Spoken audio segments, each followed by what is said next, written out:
Welcome back to Bracket Monsters. You watched another one. Thank you.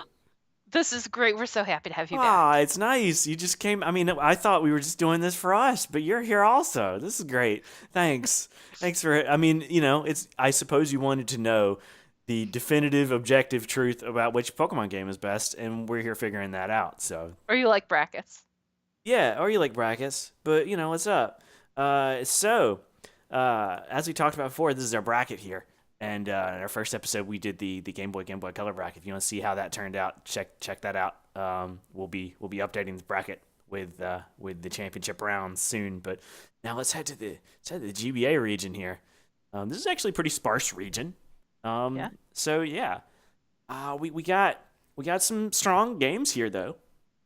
So I don't know. Let's start with our first round matchup, which is Ruby versus Sapphire. Yeah.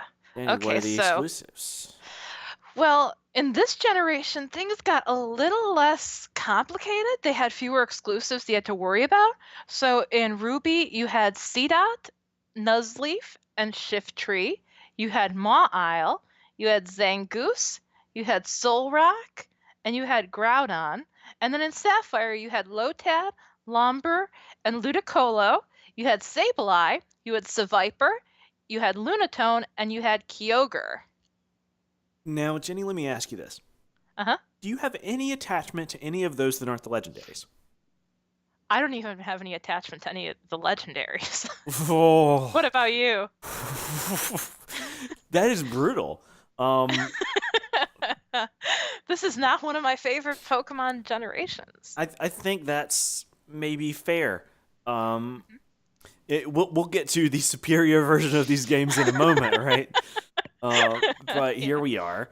hmm Um, I oh uh, Which one do you like better? so we okay. So we have our legendaries here. One Uh-huh. is a type that is interesting as a legendary, right? Yep. That is useful that you can't just get a strong Pokemon of that type very easily. You can't get a Right. strong starter that easily. Right.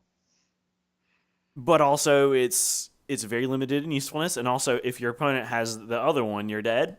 Yeah. And then you have a pretty solid water type. Right. Well, But what honestly, is even that? it wouldn't even have to be a strong like water type to really take down a Groudon, would it?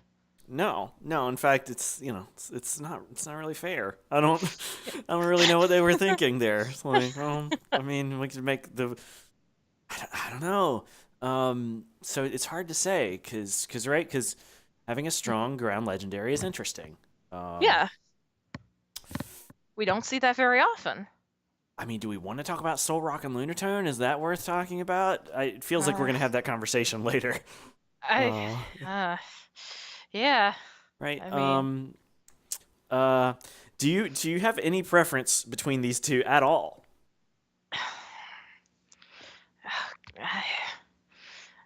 I guess I You don't have to, because we have I this kind of handy like Sableye, dandy maybe. coin. Maybe I like Sableye. I mean, I like Okay. the idea of the ghost dark type that Okay. kind of protects that psychic because the ghost was always very susceptible to psychic and that protects it. But So what does that mean for you? What does that mean for your vote I here? think we need to flip the coin. Okay. I'm up for this. Now okay, so since neither of us really has a side here, hmm heads Ruby, tails Sapphire. Fair? I agree. That's a good idea. Yeah. Okay. It's tails. Sapphire's the better video game. Yeah. We did Well, it. that does have the better legendary, even Yeah. though the other legendary is interesting. Yeah. Okay, Sapphire wins. All right. Okay. So let's go ahead and compare it to Emerald. It's not as good as Emerald. Right, Emerald, it was the upgraded version. You could get both legendaries, so you didn't have to worry about making that decision. It ended up having a bunch of like different Pokemon that were kind of roaming that you could be selected after the Elite Four. The puzzles were different with the Reggies that they had roaming around. After you ended up getting all the Pokemon in the Pokedex, the one that Professor Birch had left behind, you could take. Yeah. There was a speed form for Deoxys that was neat and kind of new. I mean, Uh, that feels unnecessary to me, but there's so many quality of life improvements to Emerald that, yeah, the story was different too, and Rayquaza had a whole big to do with him too. So that was really kind of like the best legendary for this thing, right? yeah, yeah. Yeah. Okay, yeah, Emerald wins. Yeah. um, Now let's look at the bottom half of this bracket, because we got Okay. Fire Red and Leaf Green. Now these are the remakes of the original games.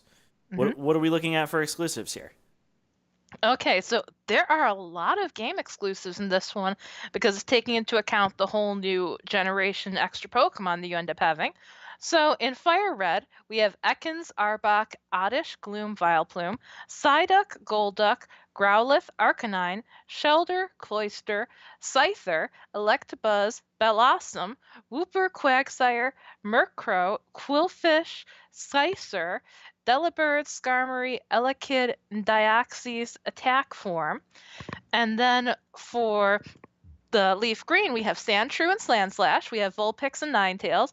Bellsprout, the whole line there. We had Slowpoke and Slowbro. We had Staryu and Starmie. We had Magmar, Pinsir, Marill, and Azumarill. We had Slowking, Misdreavus, Sneasel, Remoraid, Octillery, Mantine, Magby, Azurill, and Dioxys defense form. That's a long list. Yeah, it was very long. Maybe too long. Perhaps. Okay, so one of them has Arcanine. Are we going to have this conversation again? I like the one that has Arcanine because it also has Bellossom, and I think Bellossom is adorable. Okay, great. Fire Red is better. Now let's go to the finals. It's Fire Red versus Emerald, and I think this is the actual conversation of the episode. I agree. I think you're right here. I think I would go with Fire Red being better. So Fire Red, here's what it's got going for it. hmm It's a remake of the original game, so it's got a lot of nostalgia to that. It Yeah, has classic stuff, and it's classic for a reason. Um, yeah. they took years to make that first game. They clearly did not take years to make Ruby and Sapphire. That's all I want to say. It Yeah. feels like maybe they had a deadline on that one. Um, Yeah. There was that neat little Sevi Islands area where you could get the Generation 2 Pokemon. So it's kind of like, okay, you still have the classic experience, but once you get to this point, you can go ahead and get these other new Pokemon. yeah, that's true. Kind of neat. Emerald has a bunch of quality of life improvements, and I know anyone who watches this, I bet we're gonna get some people who say, well, Emerald has this reputation for being this competitive showcase, right? It has a lot of things for post game that Oh, go it above does. and beyond even lots of generations past it. Right. And it has like the different the things from like this you could have the music from Red, Fire Green and or Fire Red and Leaf Green. Okay. Sure, So Fire yeah. Green So there was is that. You also had the altering cave that was in Fire Red and Leaf Green in Emerald, which was kind of neat. And the event locations there and stuff. And it was like kind of like it took the things that were better from Fire Red and Leaf Green too, which was it was just kind of nice, you know? They had the wireless mini games. yeah. I still think the Fire Red is better, but Yeah, I just did want to give Emerald its props here. We know yeah. how good Emerald is. Yeah. It's just objectively worse than Fire Red because that's how this bracket works. I'm glad everybody's figuring that out. Fire Red is the best GBA Pokemon game, and we're glad to have finally cleared that up once and for all. Right. Check in next episode for the DS games.